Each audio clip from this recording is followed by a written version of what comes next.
Imagine a fire alarm blares in your office.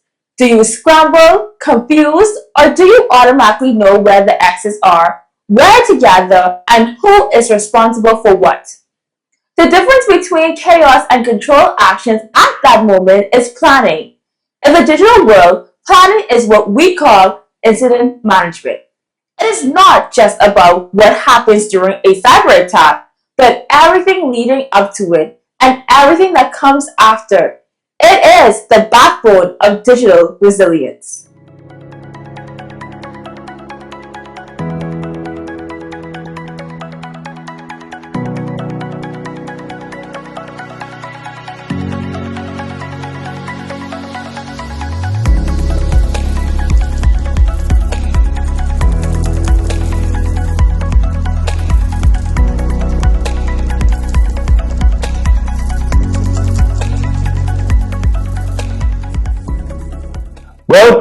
Welcome, CyberAlert listeners.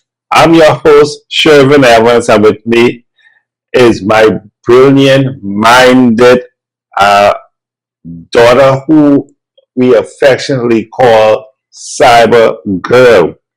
Thank you so much. I am so excited to be here, and I'm glad we're able to do these podcasts to kind of demystify the digital world and break it down one bite at a time. And demystify we shall.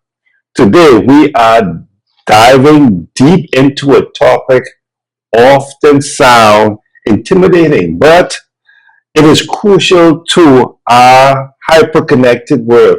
And that topic that we're going to be dealing with is that incident response. We are going to break down the steps involving incident response and recovery, and we're going to help our listeners to understand some of the basics of incident response and how they are able to recover their businesses in the event there is an incident. And there are different type of incidents that they have to understand. So, Alea, we're going to help them also talk about playbooks and how important playbooks are to their incidents. So tell me, Alea, I have that question. Please tell me, what do you think when you hear incident response or something of that nature come to your mind? So normally when people think about incident response, they think about blinking red lights and then Frankie typing. And that's when you hear incident response. Right. So while some situations actually can be urgent, and not all, but it is good to know what is incident response and how to actually manage a situation and control and strategize, and this will help you not to panic.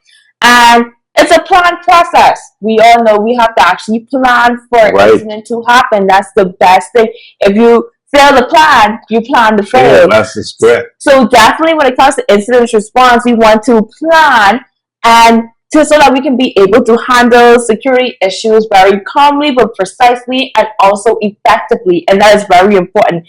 And the main goal is to actually turn a crisis into a manageable event. That is great. Yes. And that is actually where demystifying come in, where we are able to break things down to help our listeners understand exactly what they need to do in the event a breach may happen, or when there's something happening pertaining to some incident, whether it's a cyber attack or whether it's some human error or whether it's some natural disaster. This is actually when incident response actually kick in. And we often hear about major breaches all the time in the news. But initially, what we wanted to discuss is that how simple this whole thing is. It's not difficult. When your incident response is nothing that we have to be frantic about, but there are simple facts. So, Alea, let's go through some points. Would you think that pertaining to incident response and where it can be used and all of that? I think before you want to understand incident response, you have to have a good idea of the different threats that maybe you may face or maybe your company might face, and we know there are different types. So in essence, that everyone should understand the risks that their company face and the threats that are actually out there to their company. Right. So like there are different types of threats. Maybe it could be natural causes like hurricanes, fires, floods, stuff like that. We are in the hurricane belt. Right, definitely. And then it could be internal. So someone inside, like insider attack, right? Someone from inside your company, they can actually attack. Especially when you have some of these disgruntled employees. It seems like disgruntled employees is the main set. Right. So insiders attack, and then you have external. So there's many different types of attacks. So once you know the attack vector where it's coming from, I think you should be able to understand how you can actually not prevent, but when that attack actually happens, how can you respond to that particular attack? So there's many different types, and I'm going to list off some common ones that actually happens throughout our daily basis, like phishing emails. Many times an employee actually go in and click a link, and that link has a malicious either malware or anything inside that link once it's clicked. I really want our listeners to understand is that when you hear phishing email, it is not spelled with an F, but it's spelled with a P. But it also actually, you can consider it like the F, because when they're just like how you actually take bait and you throw it out there and you reel it in, hoping that they catch something, some fish will actually latch onto it. The malicious actors also throw stuff out there, hoping that someone will click on something. Definitely. And not even with malware too, you can add when you click a link, a malware can happen and your computer get affected, and then let's say you're in a company network, the whole company network can be affected. But I think the main thing is ransomware. Ransomware, we know that it can be very crazy. Ransomware is basically when they lock down your files and then they ask you for money. So definitely that's something that you have to be careful on. So knowing how do I approach this particular attack is very important. And then you have like unpatched software vulnerabilities. A lot of times we do not like to update our computers. Sometimes our computers give us an alert to say, okay, well, we need you to update. And then we say, oh no, we're going to delay and delay and delay and delay. But that is also very important. You have to update your computer. So but definitely an unpatched software vulnerability gives attackers an easy way to actually get it. And then also we mentioned insider threats. So when you have a disgruntled employee or someone just like accidental can happen. Right. And then also we have Coinbase incident where a support agent can bribe. So sometimes that can happen. And then also a supply chain attack. So that's another way where attackers compromise a trusted vendor. So you might have, just for example, you may be using a VPN or antivirus and from a different company, and they get attacked, and that also slows down the train. And now your company has to figure out, oh, how can I protect myself now? Because if the vendor is attacked, the attackers can get their information, your information. Sorry, so just like that. Right. So we learned that a breach isn't always so sophisticated as we say, especially with Hollywood now making it seem, giving you this vision, this picture of someone just sitting down and typing and saying that they hack it in 2 minutes. They say, I'm in. I have access.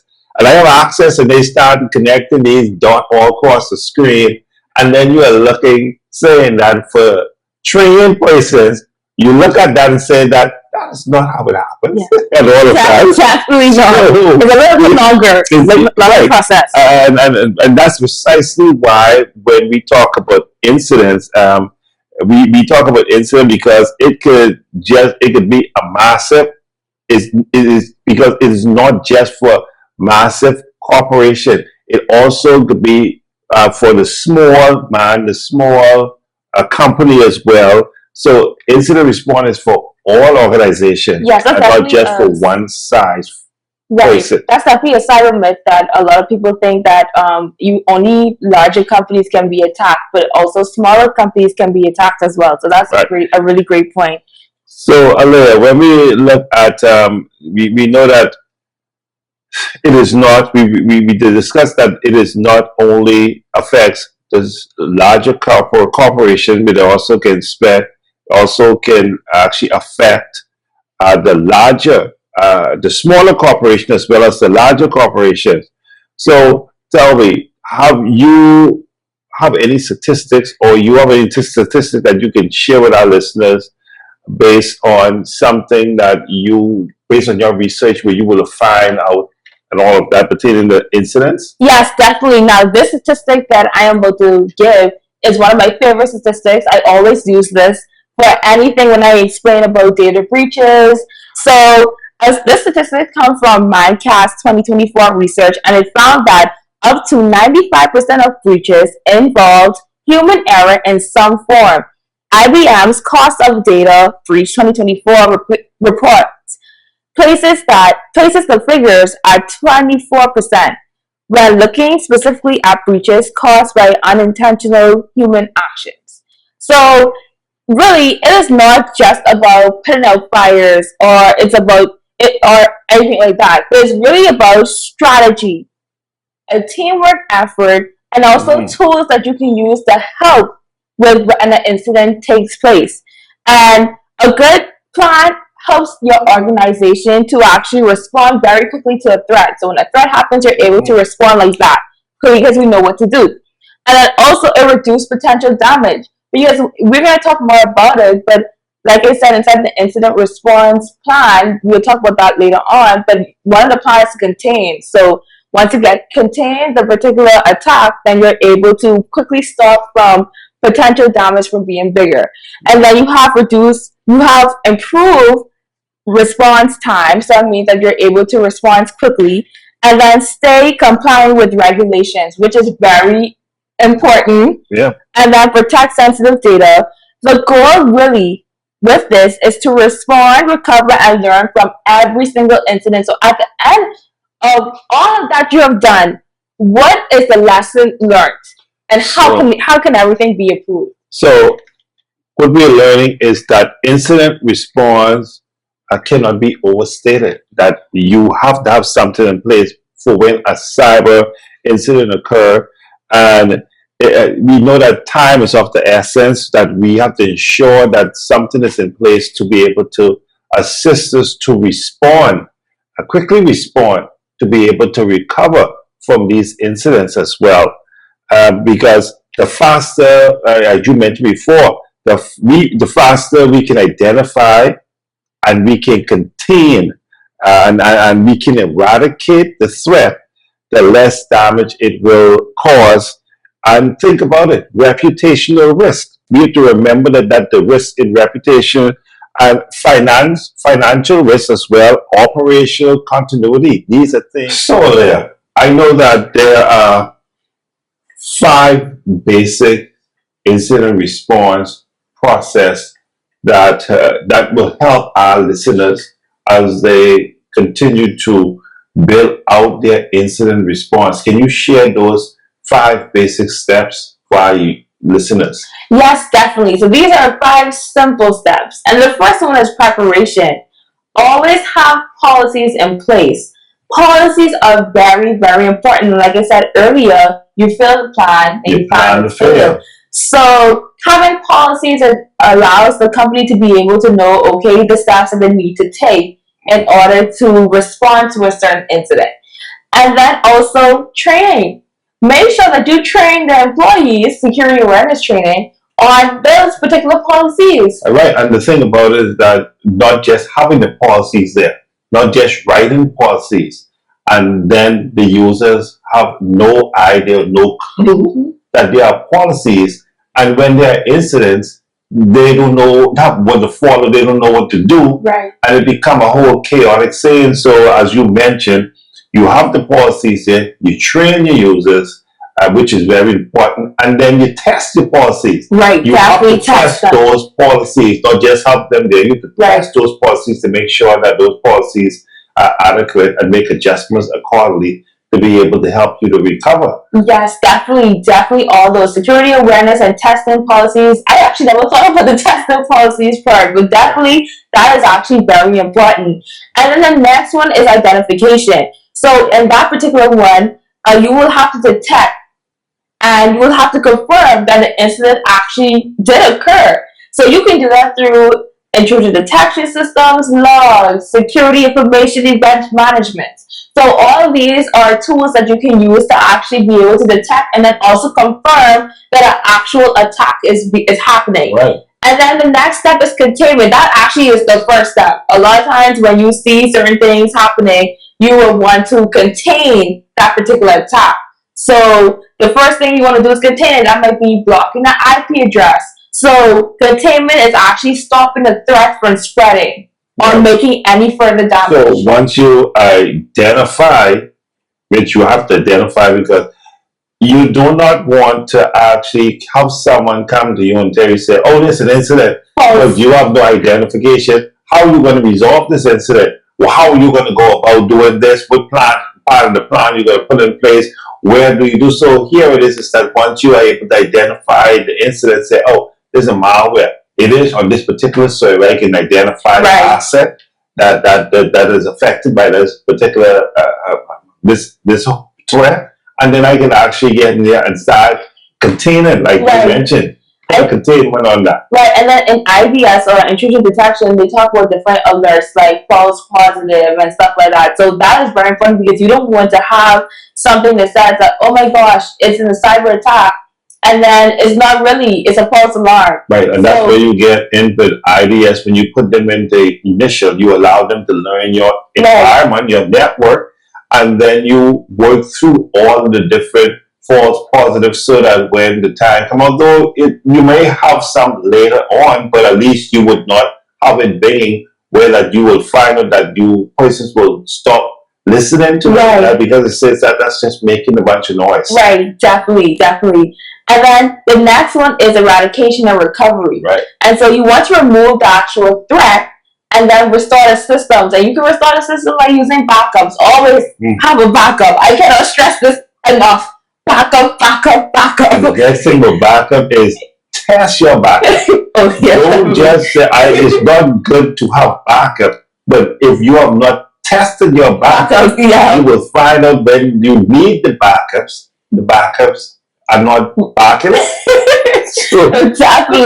Definitely. But those are like the 5 steps that you will have to go through when you have an incident or a cyber attack. And that's the incident response plan. And one of the ones that I think that we want to even highlight as well is lesson learned. Yes, that is an important. Right. I think for me, it is the most important thing because lesson learned is where you will be able to identify all the gaps that within your plan and make the necessary adjustments. And you help the persons to learn from this and how to respond. So what lesson learned does for me is actually help you to just refine your whole program, incident response program, because after all, incident response, I look at it as a program in itself. And you always have to update it. You always have to update it. So when you test it, that's where you learn a lot from that as well. Yeah, and those examples that you shared, they are very good examples that we want our listeners to make sure they understand as well.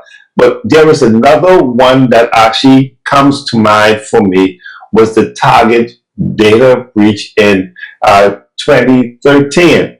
That was really interesting. That attack originated through a phishing attack like we previously mentioned, and it was targeting one of Target's air condition vendor, someone who came in a third party.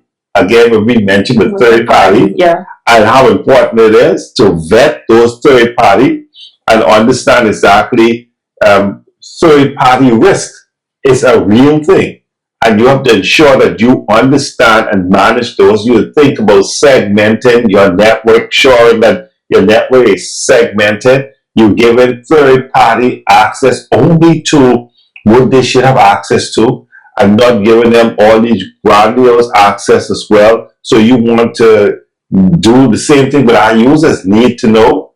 Well, I only give them access based on what they should have using least privilege and all of those kind of things. And we want to ensure that when it comes to radius servers and those things, these are things that we want to ensure that we have tightened down and under control that can assist us pertaining to when there is an incident and prevent these incidents from happening. Yeah, definitely. And there are many real world examples where they actually show that the strong incident response or the actual lack thereof, that it can make a huge difference with a company. So there are many different types of framework, but my favorite framework is the NIST, and it's similar to the basic steps that we give, but in the NIST framework, it has preparation first, then detection and analysis, and then containment, then eradication and recovery, and then post-incident activity. Wow, they are really good. And this thing about it is that some of the stuff that we actually just was discussing on the onset and all of that. So what I want to do is that let's take our users through step by step and let's think of the different phases and let's start with preparation so that they can understand. Please share with us what is included in the preparation phase. Yeah, so I love the step by step because it gives you really how everything works in detail. And so for the preparation stage, we're looking at creating an incident response plan so that this happens and this is created way before. Yes, definitely way before an incident happens. You don't wait till an incident happens and then you say, oh, I need to make an incident response plan. It does not work like that. Oh, what do we do? Exactly. What do we do? This is an incident. It does not work like that. So make sure that you have your incident response plan to way in advance. And then identify critical assets you need to protect. Yes. So that's actually another important one. You need to know what are your physical assets, digital assets, any type of asset that you need to protect. This also boils back down into asset management. Yep. So you have to be able to manage your assets, know exactly what assets do you have, so that in the event that when there is an incident, you are be able to adequately respond to that incident. Definitely, that is also very, very important. And then set clear roles. You don't want someone role to go into another. So you need to know you need your legal team, your IT team, your public relations team, and your management team. So you need to have set communication protocols so that everybody know how to respond. You know, the public relations team is supposed to give out notices, whether that's internal or external. So these things that you would need. And there's one more person to the team I'd like to add to is human resources as well. Because the reason why I think human resource is important is because we talk about salary. Persons have to be paid. Yeah. So when you look at the fact that there's issues and persons cannot get paid, then the issues become a disaster. Like everyone wants to be paid. Definitely. And then also they have many different tools. I mentioned intrusion detection system, intrusion prevention system before, and then we mentioned CM, security information and event management, and then logging. So and monitoring. So these actually helps. But then I also want to add honeypots, because you can use honeypots to try to get a hacker to trick them into getting into your system when they think they're getting in, but it's actually something like a decoy. So basically a honeypot is a decoy computer system that is set to attract hackers. So I think with honey, we all love honey and all of that. And then train both your incident response team and general employees to spot threats like phishing. Once they know how to spot phishing, especially phishing, then you're able to, it helps your whole company, and it makes your life easier, to be honest, if you're working in IT. And you have to train them, especially now that we have phishing being done by AI. Right. It's now more difficult to detect. So we want to keep our employee trained. So the preparation phase is really a good phase. And we understand that once an organization is prepared, we know that they will be in a better position to be able to respond to an incident. But there's another phase to this that we want to talk about. And once you already, an organization has done all the preparation for their organization for incident, the next phase is identification. Please, let's talk a little bit more about identification and what is covered on this particular stage. Right, so for identification, you're basically trying to detect or analyze the incident. So you're looking for different things like signs that an attack may have happened, or proof that an attack is actually happening now. So you looking through that through system logs. You can look at through Wireshark, packet slipping, network traffic, security tools. We mentioned different types of security tools. And then once they have been identified, you want to be able to classify the incident severity. So whether that is severe, whether it's not, all these things that you would need to know, and then the scope. And then prioritize the response based on potential impact. That is good. So we have the preparation phase, the identification phase, and here's come another crucial phase inside this whole incident response plan, which is containment. Containment is crucial to stop the bleeding. So please share with us some of the things that is included under the containment stage. So for the containment part, like you said, it actually stops the incident from spreading. So from causing more damage. And I think that's very important because you don't want to wait too late and then something extreme happens. So you want to do different things. For example, depending on the incident, all of this is depending on the type of incident that is happening. You might need to isolate affected systems. I mentioned blocking malicious IP addresses. And then you can disable breach accounts. It has something to do with emails and stuff like that. And then disconnecting compromised devices from the network. So isolation. Right. Those are some ideas of what you can do to actually help contain an attack.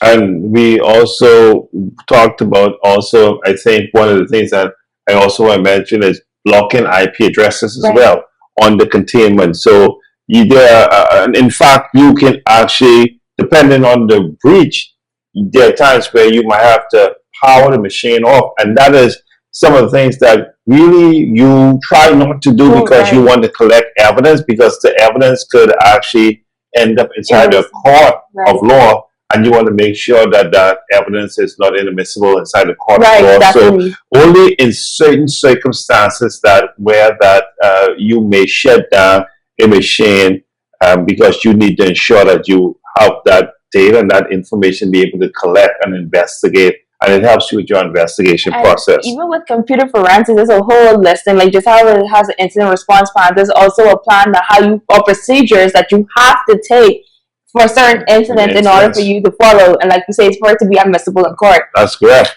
And then we have after containment, we move to eradication.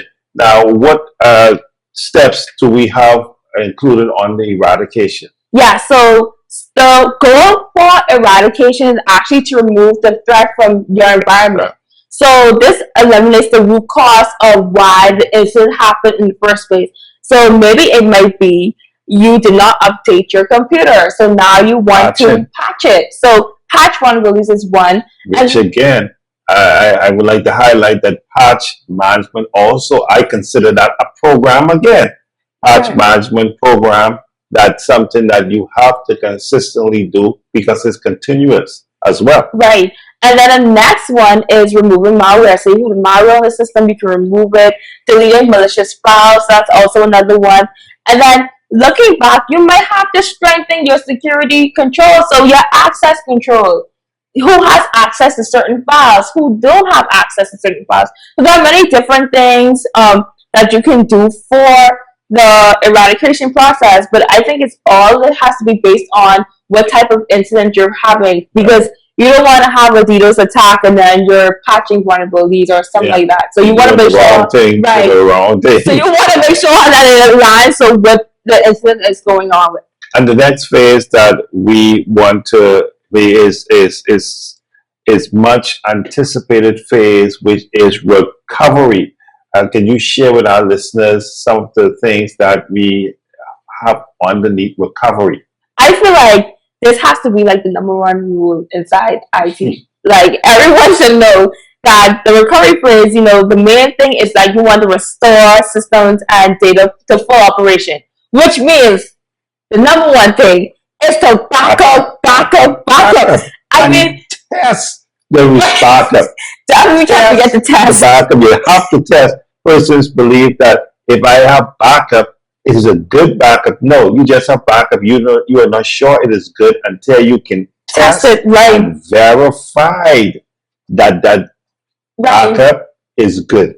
And I feel like even in general in life, I feel like you must have a backup in general because sometimes you can use cloud. Right. Like, and I also want to add to backup is that I would go as far to say immutable backup, which means that is backup that even if you have a malicious attack, when they try to find a backup, in fact, they're encrypting backups now these days. ooh, So you would like to ensure that no one can delete that backup for a certain period of time. right, So immutable backup and offline backup are key, but you still want to test whether it's offline, whether it's immutable, but you still want to test your backup right, to make sure that you have good, clean backup. right.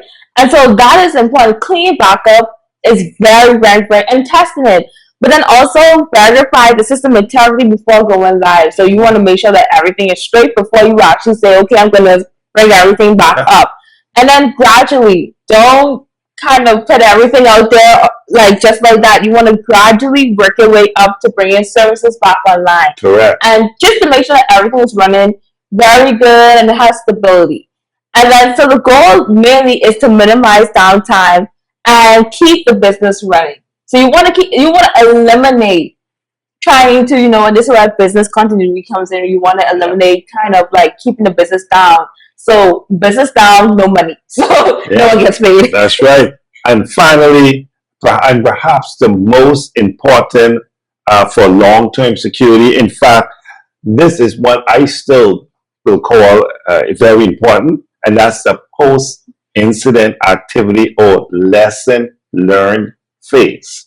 So share with our listeners some of the things that will happen under this particular stage. Yes, and so the next phase, like you said, is the lesson learned plan. And the entire thing about it is that we want to look at the incident from top to bottom and how it was resolved. Did we did a good job? Did we not did a good job? And there are a few questions that need to be asked or considered. So what happened? How was it detected? How well did the response work? What could be improved? What new vulnerabilities were found? And use the findings to update your plan. This is the incident response plan is not a one-time thing. In fact, I feel like any plan is not a one-time thing. You want to continue to update it based on your company's needs. It's a living document. Right. So you want to update your security policies, and like I said, security awareness training, and train your employees on these policies. And the main goal is to actually make the organization more resilient for the next incident. So the next time something happens, then you'll be able to be more resilient to that same incident. You shouldn't have a vulnerability for the same incident again. So you want to make sure that you're strong for that particular incident. So it's a continuous cycle. Right. Continuous cycle, continuous improvement. No, for every small businesses, no matter the incident, we want to continue to improve these cycles and get better at it to be able to minimize downtime. Right. And for us, there are many different resources that you can use to actually help you to understand how incident response work, or how do I be able to kind of relate it to real life and cyber attacks. And my brother here, he will list off a little bit of the frameworks that you can use as well. I would recommend looking at the NIST cybersecurity framework, which was already mentioned specifically because their guide to incident handling is robust and widely adopted. So you want to use that. That one is very easy and it's very straightforward. I've used it and I have made many incident preparedness plan from this particular using this document, and I've found it more of a 1, 2, 3, 4 step, and it's clean. I like the way that it's written, and I think that is something that we can use, or I recommend that use, especially it provides a detailed roadmap. Right. And then I have a book here that you can use, another book. And it's incident response and computer forensics. So if you know, computer forensics and incident response, business continuity, risk match, all of them come together, plays together. So that would be also another good book that you can read. My dad says it's a really good book, so I have to read that book. And then another book that I have a copy of as well, for those who looking for practical guide into cybersecurity incident response is How to Contain, Eradicate, and Recover from Incident by Eric C. Thompson. This is a solid choice and it simplifies incident response. So I would recommend that if you want to know more and you're looking for some literature to read, that you will pick those two books up and they can assist you. Definitely. And then there are also certifications and online classes that you can use. And there's certification like the GIAC's certification, and that is Certified Incident Handler certification by EC Council. You can also do that. The EC Council, this one, GIC, is by another provider. EC Council has the EC Council Certified Incident Handler. Right. And you also use ChatGPT to actually use scenarios, so you can be able to match the plan with the particular scenario. So I do that oftentimes where I ask ChatGPT, okay, give me a scenario, and based on that particular attack, I write an incident response plan for that as well. So you can do that as well to help you practice some real life scenario things. And also join communities. There are different communities that you can join, cybersecurity community, where you can learn a lot of things from. I personally am in a few communities that also provide assistance, and you get to see exactly persons from different parts of the world, what is going on inside that part of the world, so it can help you to grow. So, and participate inside these, in these grouping, it assists you as well. Definitely. And so the whole idea is to minimize impact, and we want to build stronger defenses for tomorrow. So we want to be able to understand how can we sit down and actually plan for an attack and plan well and be able to recover from it well. So that is the most important, especially for organization or even an individual. And I want our listeners to remember that incident response is not just prevented every single breach. That's often impossible. That's an impossible task if you're trying to prevent every single breach. But what it is doing, you are preparing for today just to help you for when there is an incident. So you are putting all the stuff in place, all the preparation in place, so that when there is an incident, you actually know how to respond, and you can respond effectively, and you can minimize downtime for the organizations. Definitely. So, to our listeners, that brings us to the end of another enlightening episode of Cyber Alert.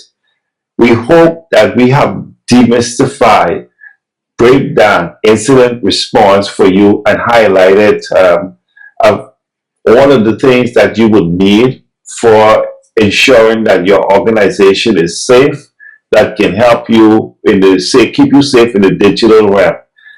And go ahead, Leah, give your final thought. I was going to say that, we have to stay vigilant, stay informed, and then also keep those cyber defenses strong. So you want to be able to continue to be strong, but we only can do that if you plan for your incident response. And this has been your Cyber Alert Podcast.